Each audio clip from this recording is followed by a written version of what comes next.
In 2007, 3,000 Spanish people voted for 100 greatest men or women in their country's history. Queen Isabella of Castile was nominated to be the 11th greatest Spanish in time. In this video, I will discuss why Isabella was so influential and legendary for Spain and the world. I will cover Isabella's life in 5 sections, which are her early life, marriage, war with Portugal, Reconquista, discovering the New World, and social reforms.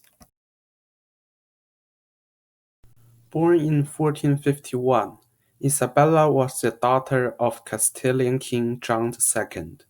She had an older half-brother, Henry, and a younger brother, Alfonso. When her father died, her older brother inherited the throne, who was called Henry IV. Isabella and Alfonso didn't live happily under Henry IV's rule, as they were supported by opponents of the king. Because Henry IV only had a daughter instead of a legitimate son, his position and legitimacy were being questioned by nobles. The nobles supported Alfonso for the throne in the hope for more privileges, but Alfonso died under suspicious conditions at the age of 14. Although he likely died of a plague, his supporters also believed that he might be poisoned by the Castilian king, which I believe to be highly probable. The nobles then supported Isabella, who, knowing that Henry IV's power was still strong, negotiated with him and agreed to a ceasefire in return for being nominated to be the next ruler of the country. Being the heir of the Castilian kingdom, the marriage of Isabella must be very carefully managed to make both herself happy and achieve diplomatic goals. In 1469, after a series of failed attempts for arranging a marriage, a betrothal was finally settled between Isabella and Ferdinand, the Prince of Aragon. This was proved in the future to be one of the most influential marriages in history. Ferdinand inherited the crown of Aragon in the future, and so did Isabella, who succeeded the Kingdom of Castile. These two monarchs merged into one and formed the modern-day Spain. If Isabella marries someone else, then very likely Aragon and Castile will be their own independent nation, just like modern-day Portugal. In 1474, Henry IV died in Madrid after 20 years of reign.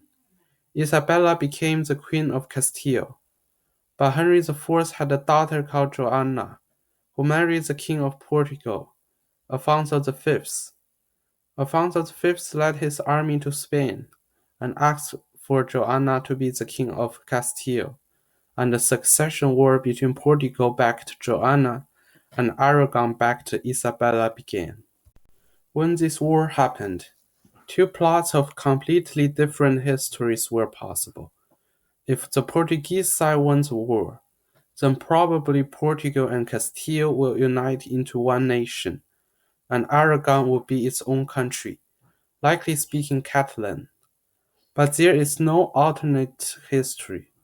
2 years after, in 1476, Isabella and Ferdinand won the defining battle of the war, the Battle of Toro. Although this was an inconclusive battle, where both sides lost very little, the victory was enough to persuade nobles in Castile to join Isabella's side. After another 3 years of struggle in the war, the two sides signed the Treaty of Alcacovas. Portugal gave up the throne of Castile in exchange for some benefit in Africa and the Atlantic islands. After the war, Isabella could finally secure her position as the Queen of Castile. In 1479, Ferdinand succeeded the crown of Aragon. Together, Ferdinand and Isabella were given the title of Catholic King and Queen by Pope Alexander VI. I think that this title foreshadows the future, where Spain spread Catholicism all around the world, from the Philippines to the Americas and to Equatorial Guinea. Therefore, Isabella and Ferdinand did what good Catholic monarchs would do: crusade. At the time, the former Muslim kingdoms in Iberia had only left its remnants at the southern tip of the peninsula, Emirate of Granada. In 1490, the Spanish army sieged Granada. 2 years after, in 1492, Granada surrendered, and Reconquista was finally put to an end in 781 years. History sometimes is such a coincidence. The year 1492 marked the end of an old age, the Reconquista that spanned through more than 7 centuries. But it also marked the beginning of a new age, the age of exploration. In 1492, 3 months after controlling Granada, Queen Isabella sponsored Christopher Columbus on an expedition to the Indies by sailing west. After 2 months of sail, Columbus reached the modern-day Bahamas, and we are very familiar with the rest of history. An incredible amount of gold, silver, and other precious materials poured into Spain from the New World, allowing the future Spanish king to squander the money for more than a century to fight literally every nation they could find. The amount of wealth is so unbelievable for the old world that it created a global inflation of precious metals from the Far East to Europe.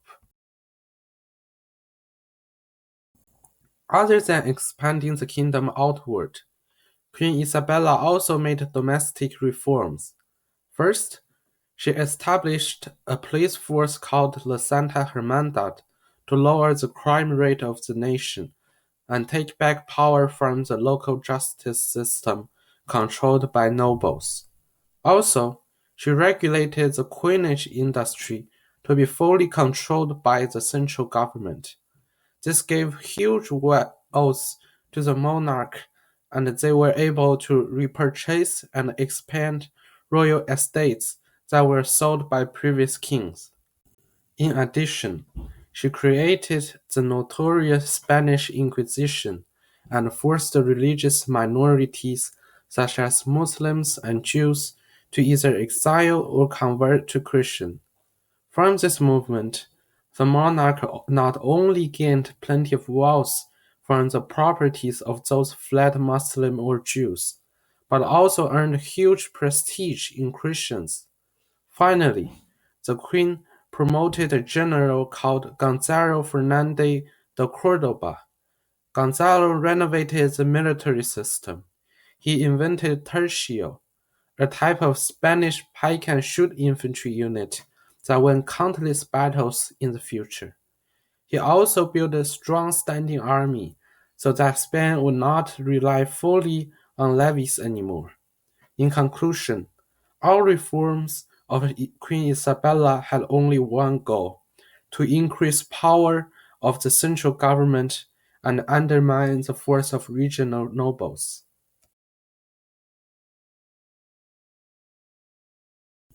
Queen Isabella symbolized a turning point for Spanish and European history. Due to her talent and skill, in the following 2 centuries, Spain was at its golden age. Comparing any aspect, no matter its culture, military, territory, or wealth, Spain could compete with any country in the world. Queen Isabella lived in an age of possibilities, a transition from Middle Ages to Renaissance. She was like a captain of her country, sailing to the sea of the unknown. What if she didn't marry Ferdinand? What if the siege of Granada failed? Or what if she didn't believe in Columbus?